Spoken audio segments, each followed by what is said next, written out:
नमस्कार दोस्तों, आप सभी का हमारे YouTube चैनल पर स्वागत है। साथियों, क्लास 12th विषय राजनीतिक विज्ञान excellent desk work model paper first आज के सेशन के अंदर हम हल करने वाले हैं। इससे पहले साथियों, आप सभी से निवेदन है, पुराने साल की राजनीतिक विज्ञान की संजीव डेस्क वर्क के 9 मॉडल पेपर हमारे द्वारा हल करवाए गए हैं। समय मिलते ही उसे आप ज़रूर देखना। इसके अलावा 2023 की संजीव डेस्क वर्क का मॉडल पेपर पहला आज के सेशन में हम हल करेंगे। इसके अलावा जो संजीव डेस्क वर्क का है वो मॉडल पेपर हल हमने करवा दिया है, वो भी आप ज़रूर देखिए। हम दोनों डेस्क वर्क साथ लेकर के चलेंगे ताकि आपको अच्छे से फ़ायदा मिले, आपको अच्छे प्रश्नों को देखने को मिले, क्योंकि अब आप जितनी ज़्यादा प्रैक्टिस करोगे उतना ही आपको फ़ायदा होने वाला है। तो साथियों, अपने हौसलों के बल पर हम अपनी प्रतिभा दिखा देंगे। भले ही कोई मंच ना दे हमको, हम अपना मंच है वो बना लेंगे। तो हम हमारी मेहनत से, हम हमारे परिश्रम से है वो इतना अच्छा मंच बना लेंगे ताकि हर मंच हो, कोई भी मंच हो, उस पर हम ज़रूर होंगे। लेकिन उससे पहले हमें बहुत अच्छी मेहनत करनी पड़ेगी, अच्छी कठिनाई और परिश्रम करना पड़ेगा। वो कठिन परिश्रम ही हमें आगे पहुंचा सकता है। तो साथियों, आप सभी से निवेदन है, आप अपने साथियों को भी इस मुहिम के अंदर ज़रूर जोड़ें। और अभी तक आप हमारे चैनल को है सब्सक्राइब नहीं किया है तो सब्सक्राइब ज़रूर करें और वीडियो को लाइक ज़रूर कीजिए। तो चलिए दोस्तों, बिना समय गंवाए आज के सेशन को शुरू करते हैं। तो दोस्तों, बोर्ड नमूना प्रश्न पत्र 2023 हल सहित कक्षा 12th विषय राजनीतिक विज्ञान आपका 80 नंबर का पेपर होगा। तो ये आज का जो मॉडल पेपर है एक्सीलेंट डेस्क वर्क का है। इससे पहले हमने संजीव डेस्क वर्क का पहला मॉडल पेपर हल करवा दिया है, वह अभी तक आपने नहीं देखा है तो आप ज़रूर देखिएगा। तो चलिए दोस्तों, हमारा जो सवाल संख्या पहला है, वर्तमान में गुट निरपेक्ष आंदोलन में कितने सदस्य हैं? तो इसका सही आंसर होगा दोस्तों 120 सदस्य हैं। आपसे मेरा प्रश्न है साथियों, 120वां सदस्य कौन सा है, उसका नाम ज़रूर बताएं कमेंट बॉक्स के माध्यम से। दूसरा सवाल है, बर्लिन की दीवार खड़ी की गई। तो दोस्तों, जो बर्लिन की दीवार है वो कब खड़ी की गई थी? तो इसका सही आंसर होने वाला है 1951 के अंदर है वो खड़ी की गई। कब? 1951 के अंदर खड़ी की गई थी। नेक्स्ट है, साप्टा संबंधित है। साप्टा किससे संबंधित है? साप्टा सार्क से संबंधित है। ए ऑप्शन करेक्ट आंसर है। नेक्स्ट है चौथा सवाल, किस वर्ष इंदिरा गांधी ने सोवियत संघ के साथ 20 वर्ष के लिए शांति, मित्रता तथा सहयोग की संधि पर हस्ताक्षर किए थे? तो इसका सही आंसर है साथियों आपका 1971 के अंदर है वो इंदिरा गांधी ने सोवियत संघ के साथ 20 वर्ष के लिए शांति, मित्रता तथा सहयोग की संधि पर हस्ताक्षर किए थे। आगे पांचवा सवाल है हमारा, भारत ने शुरुआती दौर में विकास की जो नीति अपनाई उसमें निम्नलिखित में से कौन सा विचार शामिल नहीं है? तो यहाँ पर साथियों नियोजन दिया गया है, उदारीकरण दिया गया है, सहकारी खेती दिया गया है और आत्मनिर्भरता दिया गया है। तो इसमें से साथियों इसका सही आंसर होगा उदारीकरण है वो इसके अंदर शामिल नहीं था। दोस्तों, इसके अंदर है वो नियोजन, सहकारी खेती और आत्मनिर्भरता तीनों शामिल थे।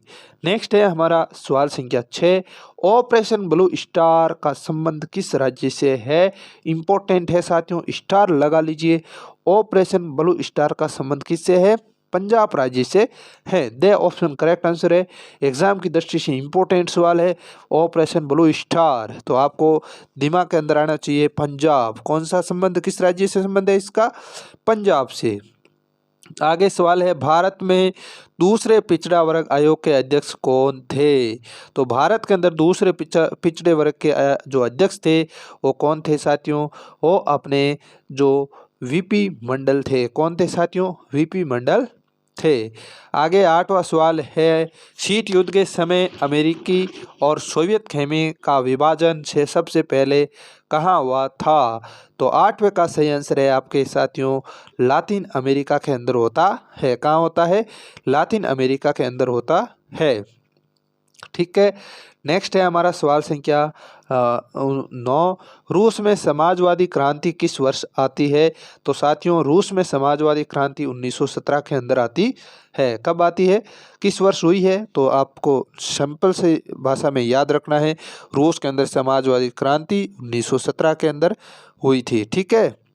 10वां सवाल है, प्रथम पंचवर्षीय योजना का प्रारूप किस वर्ष जारी हुआ था? तो साथियों इसका सही आंसर है आपके 1951 के अंदर प्रथम पंचवर्षीय योजना का प्रारूप है वो जारी होता है। नेक्स्ट है, स्वेज नहर के मुद्दे पर 1956 में ब्रिटेन ने किस देश पर हमला किया था? तो इसका सही आंसर है ब्रिटेन ने है वो स्वेज नहर के मुद्दे पर 1956 के अंदर मिस्र नामक देश पर हमला किया था। लोक दल के संस्थापक कौन थे? तो साथियों इसका सही आंसर है चौधरी चरण सिंह है वो लोक दल के क्या थे? संस्थापक थे। ठीक है। तो ये सारे छोटे सवाल थे। इसके अलावा अब हम बात करेंगे दूसरे सवाल की। रिक्त स्थानों की हमें पूर्ति करना है, जिसे हमें कितने अंक मिलने वाले हैं? तो यहाँ पर अपन को है 5 अंक मिलने वाले हैं। तो इसको भी अपन को अच्छी तरीके से पढ़ करके जाना है। 6 अंक मिलेंगे, एक स्थान भरेंगे तो अपन को 1 नंबर पक्का हो जाएगा। पहला प्रश्न है इसके अंदर, लीग ऑफ नेशंस के उत्तराधिकारी के रूप में, तो खाली स्थान के अंदर आपको भरना है, संयुक्त राष्ट्र संघ की स्थापना हुई थी। ठीक है। दूसरा है, भारत ने सन 1974 में पहला परमाणु परीक्षण किया था। ठीक है। तीसरा है 1957 में केरल राज्य में भारतीय कम्युनिस्ट पार्टी की अगुवाई में एक गठबंधन की सरकार बनी थी। ठीक है। चौथा सवाल है यहाँ पर, नॉर्वे के टाइगवली संयुक्त राष्ट्र संघ के पहले महासचिव थे। इम्पोर्टेंट है ये, इस खाली स्थान के अंदर या तो 100% मिलेगा या आपको एबीसीडी यानी MCQs यानी वस्तुनिष्ठ प्रश्न के अंदर आपको 100% ये प्रश्न मिल सकता है। तो आपको इसको ध्यान रखना है, नॉर्वे के टाइगवली संयुक्त राष्ट्र संघ के पहले महासचिव थे। 5वां सवाल है यहाँ पर, केशवानंद भारती मुकदमे में सर्वोच्च न्यायालय ने फैसला सुनाया था कि संविधान का एक बुनियादी ढांचा है। ठीक है। और छठा यहाँ पर खाली स्थान है, वर्ष 1978 में बामसेफ का गठन होता है। ठीक है। बामसेफ का गठन कब होता है? 1978 के अंदर होता है। मेरा आपसे सवाल है कि बामसेफ के बारे में आप क्या जानते हैं? इसका आंसर कमेंट बॉक्स में ज़रूर लिखें, ताकि आप इस प्रकार से हमारा जो आपसी जुड़ाव जुड़ेगा तो हम एक अच्छी तरीके से पढ़ पाएंगे और अच्छी तरीके से परीक्षाओं के अंदर हल कर पाएंगे। और आपको ये इतना विश्वास होना चाहिए कि सवाल हमारे सिलेबस में से ही आने वाले हैं, तो हम अपनी जोश और जुनून के साथ पढ़े और जुड़ाव के साथ पढ़ेंगे तो हर एक सवाल को अच्छी तरीके से हम हल कर पाएंगे। ठीक है। तो आप हर एक सवाल का कमेंट बॉक्स में कमेंट ज़रूर करें। जो अच्छा कमेंट करेगा उसका मैं अगले वीडियो के अंदर है नाम भी बोलूँगा। ठीक है। नेक्स्ट है, तीसरा सवाल आपके आने वाला है अति लघुत्रात्मक प्रश्नों का। यहाँ पर आपको एक प्रश्न के 1 अंक मिलने वाला है। पहला प्रश्न है, शॉक थेरेपी का शाब्दिक अर्थ क्या है? तो साथियों शॉक थेरेपी का शाब्दिक अर्थ है आघात पहुंचाकर उपचार करना। क्या है? आघात पहुंचाकर उपचार करना। दूसरा सवाल है, किन देशों को दूसरी दुनिया के देश कहा जाता है? तो यहाँ पर कुछ देशों के आपको नाम याद रखना है जिनको दूसरी दुनिया के देश कहा जाता है। तो यहाँ पर कौन सा देश है? सोवियत संघ है, चीन है, क्यूबा है और उनके सहयोगी देशों को दूसरी दुनिया के देश कहा जाता है। आगे सवाल संख्या 3 है कि सोवियत रूस के विघटन का अंतिम और सर्वाधिक तात्कालिक कारण कौन सा था? तो इम्पोर्टेंट प्रश्न है कि सोवियत संघ का जो सोवियत रूस है उसके विघटन का अंतिम कारण बताना है और सर्वाधिक तात्कालिक कारण कौन सा था। तो इसका सही आंसर होता है पहला तो राष्ट्रीयता एवं संप्रभुता के विचारों का उदय होना और उनके कारण सोवियत संघ का रूस का क्या होता है? विघटन होता है। सवाल संख्या 4 है कि स्वतंत्र राज्यों के राष्ट्र कुल में कौन से देश शामिल थे।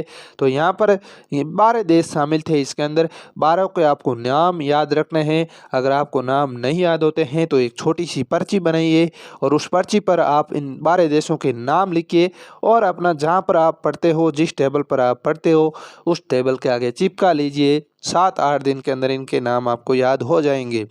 तो पहला नाम है रूस, दूसरा बेलारूस, यूक्रेन, मोल्दोवा, आर्मेनियम और इसके अलावा आर्मेनिया हो गया, Azerbaijan, Kazakhstan, Tajikistan, Turkmenistan, Kyrgyzstan, Uzbekistan व जॉर्जिया, ये 12 देश इसके अंदर शामिल थे। ठीक है साथियों, तो ये आपको नाम याद रखना है। 5वां सवाल यहाँ पर है हेगेमनी। हेगेमनी शब्द का अर्थ क्या है? हेगेमनी यानी हेगेमनी शब्द का अर्थ है किसी एक राज्य का नेतृत्व अथवा वर्चस्व।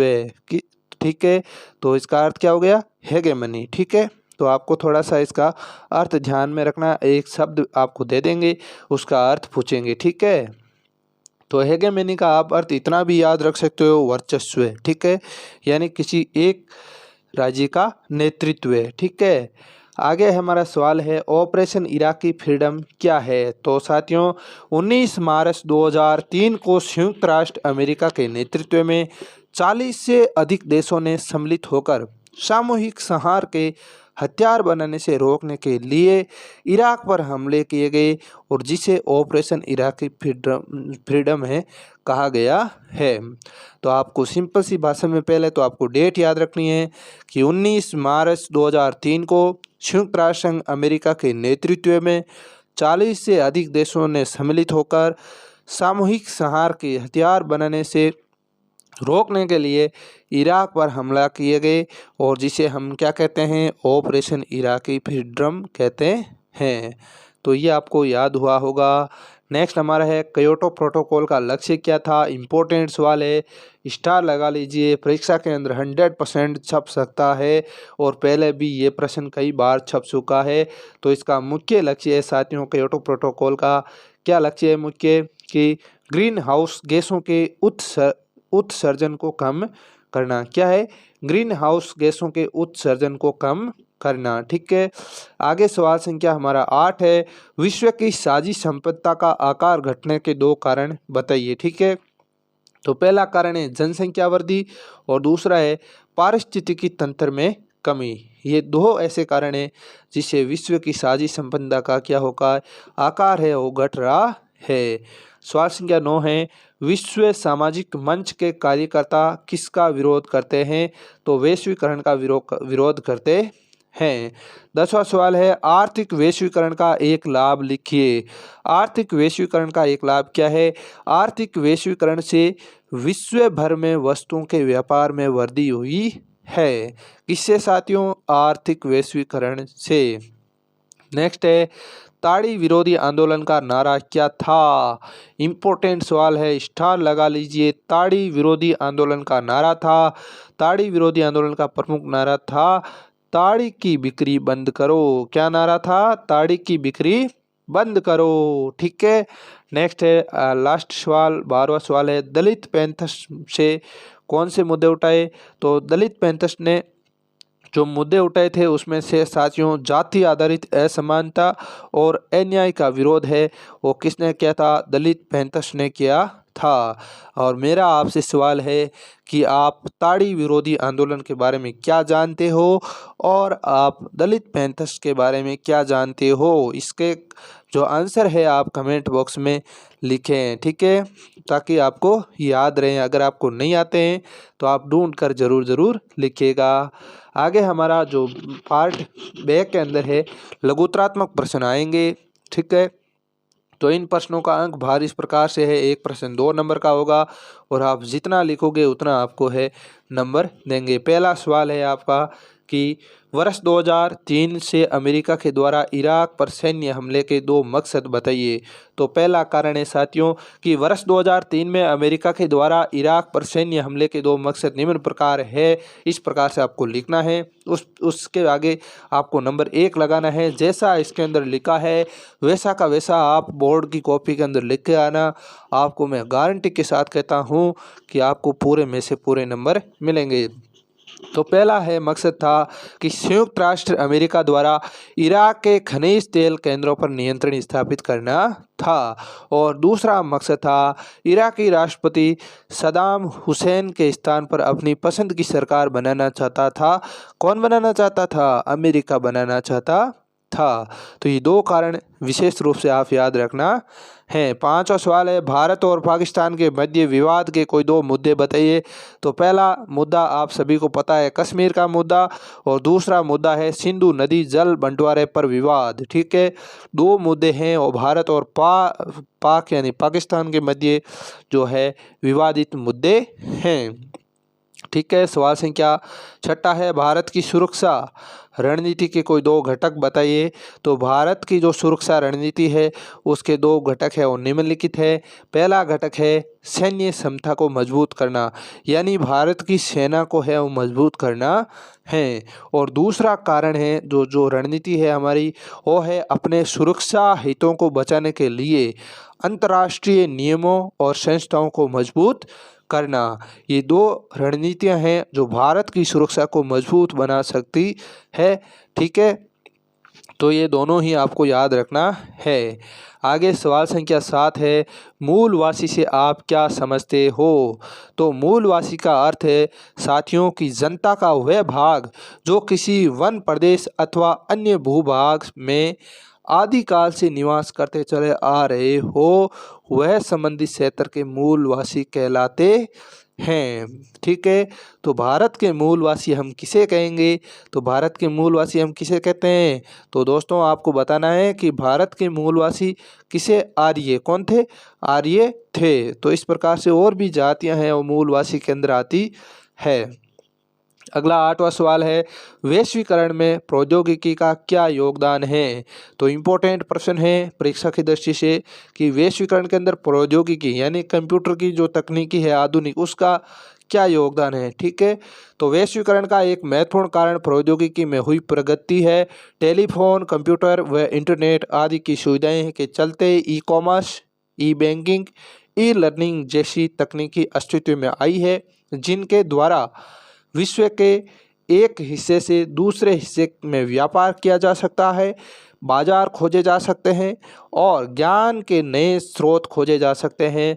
निष्कर्षतः प्रौद्योगिकी विशेषकर सूचना प्रौद्योगिकी ने वैश्वीकरण की प्रक्रिया को सरल, तीव्र और व्यापक बना दिया है।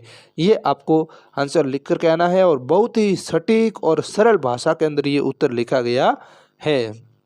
ठीक है, तो आपको ज़्यादा नहीं लिखना है, जो शब्द सीमा है उसका ध्यान रखना है, लेकिन जो आप लिखो वह बहुत अच्छा लिख कर के आना है।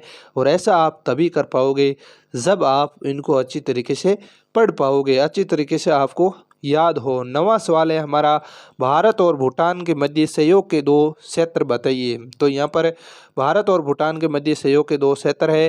पहला है भूटान ने अपनी ज़मीन से भारत के खिलाफ पूर्वोत्तर भारत में उग्रवादी गतिविधियों का संचालन कर रहे उग्रवादियों को भगाया।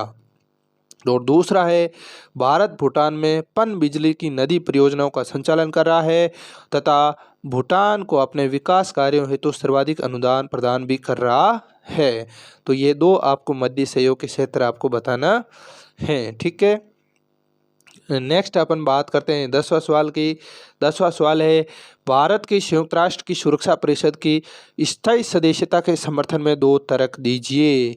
तो साथियों भारत है वो स्वतंत्र जो संयुक्त राष्ट्र की सुरक्षा परिषद का अभी अस्थायी सदस्य है।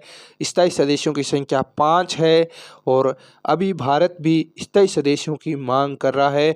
तो ये मांग क्या है, इसके पीछे कौन कौन से तर्क है वो तर्क आपको बताना है। तो पहला तर्क है भारत विश्व का सबसे अधिक जनसंख्या वाला देश है और भारत में विश्व की कुल जनसंख्या का 1/5वां भाग है वो निवास करता है। ठीक है, दूसरा तर्क अपन को देना है कि भारत संयुक्त राष्ट्र संघ के शांति स्थापित करने के प्रयासों में एक लंबे समय से प्रभावशाली भूमिका निभाता आ रहा है।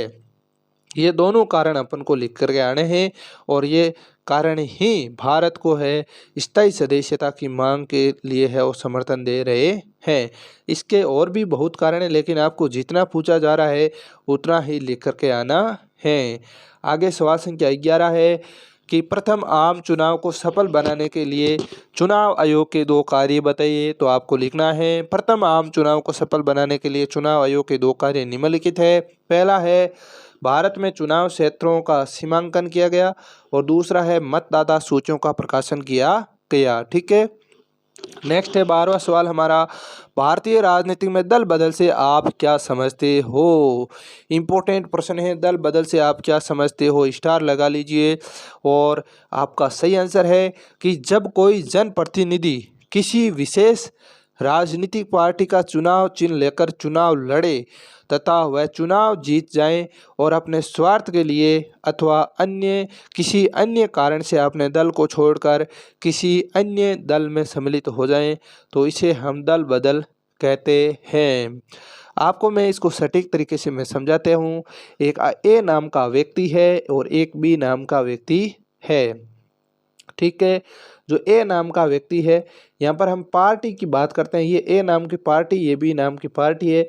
और यहाँ पर एक सी नाम का एक व्यक्ति है जो चुनाव लड़ता है ए पार्टी से। ठीक है, और ए पार्टी से चुनाव लड़ता है और चुनाव ये सी व्यक्ति है वो जीत जाता है। और जैसे ही ये चुनाव जीत जाता है और जीतने के बाद यह क्या करता है, सी व्यक्ति इस पार्टी को छोड़ करके इस पार्टी के अंदर सम्मिलित हो जाता है, तो इसे हम क्या कहते हैं, दल बदल कहते हैं। लेकिन इस पर हमारे संविधान में अब रोक लगा दी गई है क्योंकि इससे लोकतंत्र कमज़ोर होता जा रहा है, इसलिए इसको अलग से कानून के रूप में भी स्वीकृति दे दी गई है। ऐसा अब नहीं कर सकते हैं। ठीक है, आगे अपन बात करते हैं 13वें प्रश्न की, 1960 के दशक में खतरनाक दशक क्यों कहा जाता है। जो 1960 का दशक था उसे खतरनाक दशक कहा जाता है, ऐसा क्यों, तो इसके बारे में आपको है तर्क देना है कि 1960 के दशक को खतरनाक दशक कहा जाता है क्योंकि निर्धनता, असमानता, बेरोजगारी, सांप्रदायिकता एवं क्षेत्रीय विभाजन जैसे मुद्दों का उस समय तक कोई भी समाधान नहीं हो पाया।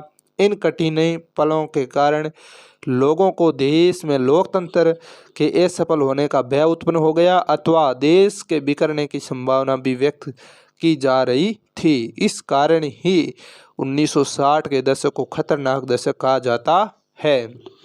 नेक्स्ट है हमारा सवाल संख्या 14, महिलाओं ने चिपको आंदोलन में किस प्रकार सक्रिय भूमिका निभाई बताइए। तो आपको लिखना है चिपको आंदोलन पेड़ों या वनों की कटाई को रोकने वाला एक पर्यावरणीय आंदोलन था। सन 1973 में उत्तराखंड राज्य के कुछ भागों में ये आंदोलन प्रारंभ हुआ और इसके अंतर्गत अंगू के वृक्षों को कटने से बचाने के लिए महिलाएं पेड़ों से चिपक कर खड़ी हो गई और महिलाओं ने शराबखोरी की लत के खिलाफ भी आवाज़ बुलंद की। तो आपको पहला याद रखना है, चिपको आंदोलन किस राज्य से संबंधित है, उत्तराखंड राज्य से संबंधित है। कब होता है, 1973 के अंदर होता है और इसके अंदर विशेषतः किन वृक्षों को, अंगू के वृक्षों को कटने से बचाने के लिए महिलाओं ने है संघर्ष किया था। नेक्स्ट है हमारा सवाल संख्या 15 है साथियों कि आपके भारत में पूर्वोत्तर के राज्यों में राजनीति में कौन से मुद्दे हावी हो रहे हैं। तो इसका सही आंसर है कि भारत के पूर्वोत्तर में 7 राज्य हैं। वह कौन कौन से हैं, असम है, अरुणाचल प्रदेश है, आपके नागालैंड है, मणिपुर है, मिजोरम है, त्रिपुरा है और मेघालय है। इन्हें 7 बहनें भी कहा जाता है। पूर्वोत्तर के राज्यों में राजनीतिक पर 3 मुद्दे हावी हो रहे हैं। पहला मुद्दा है स्वायत्तता की मांग और दूसरा है अलगाव के आंदोलन, तीसरा है बाहरी लोगों का विरोध। तो तीनों मुद्दे हैं, ये आपको याद रखने हैं, स्वायत्तता की मांग, अलगाव के आंदोलन, बाहरी लोगों का विरोध। ठीक है साथियों, नेक्स्ट है सवाल संख्या हमारा 16वां है कि द्रविड़ आंदोलन की प्रमुख मांगे कौन कौन सी है। द्रविड़ आंदोलन की प्रमुख मांगे कौन कौन सी है? तो द्रविड़ आंदोलन दक्षिण भारत का एक शक्तिशाली आंदोलन था। देश की राजनीति में यह आंदोलन क्षेत्रीयवादी भावनाओं की सर्वप्रथम एवं सबसे प्रबल अभिव्यक्ति थी और सर्वप्रथम इस आंदोलन के नेतृत्व के एक भाग की आकांक्षा एक स्वतंत्र द्रविड़ राज्य बनाने की थी। यह आंदोलन ब्राह्मणों के वर्चस्व का विरोध करता था और तथा उत्तरी भारत के राजनीतिक, आर्थिक, सांस्कृतिक प्रभुत्व को नकारते हुए क्षेत्रीय गौरव के प्रतिष्ठा पर बल देता था।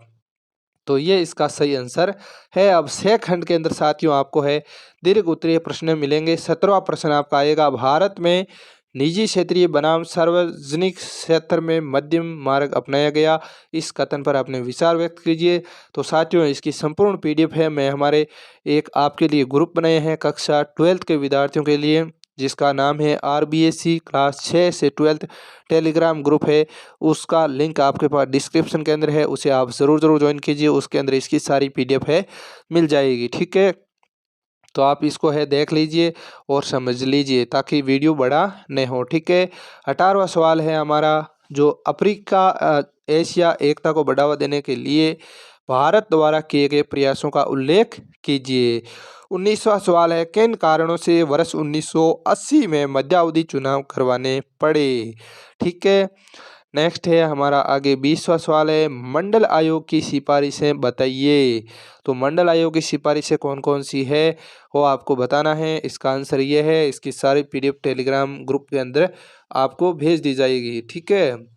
21वां बड़ा निबंधात्मक 4 नंबर का सवाल आएगा और सवाल है, शीत युद्ध का अर्थ, दायरे एवं इसमें भारत की भूमिका का उल्लेख आप ज़रूर कीजिए। तो इसका सही आंसर ये, पहले अर्थ बताना है, फिर दायरे बताने हैं और फिर भारत की भूमिका बतानी है, ठीक है। और अथवा के अंदर आपसे पूछा जा रहा है गुट निरपेक्षता का अर्थ बताइए और इससे शीत युद्ध के समय दो ध्रुवीयता का चुनौती किस प्रकार दी। तो ये भी सवाल परीक्षा की दृष्टि से इम्पोर्टेंट है, ध्यान रखिए। गुट निरपेक्षता अच्छी तरीके से याद कर लीजिए, परीक्षा के अंदर 4 नंबर का बड़ा सवाल बनना निश्चित रूप से तय है। आपके आगे 22वां सवाल है, क्षेत्रीय संगठनों को बनाने का उद्देश्य क्या है? आसियान संगठन की स्थापना एवं आसियान विजन 2020 की मुख्य बातें क्या है, समझाइए, ठीक है। नेक्स्ट है आपका अथवा के अंदर सवाल है, आपको इसको अलग अलग चीज़ें देखो कितनी अच्छी तरीके से इसके अंदर लिखा गया है।